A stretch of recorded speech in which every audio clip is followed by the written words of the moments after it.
ug minahal kong Matalom nun. Okay, today is nutrition month. There is sa lungsod sa local government unit of Matalom. Mao ni mga event na ay Zumba, na ay Queen na ay kuan kanang parade. There is sa local government unit of Matalom.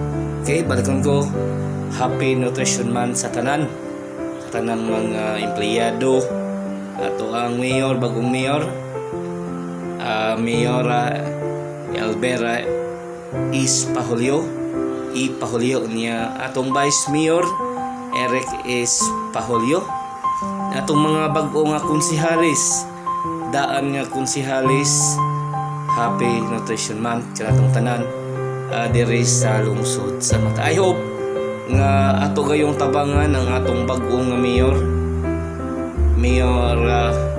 Elbera Pahulio, ato siyang tabangan aron mas magpadayon pa ang mga programa nga gihimo para sa katawhan ug kalambuan diri sa lungsod sa Mata. Iko pipi andam ug moserbisyo andam nga moserbisyo sa katawhan diri sa lungsod sa Matalom. Okay, today is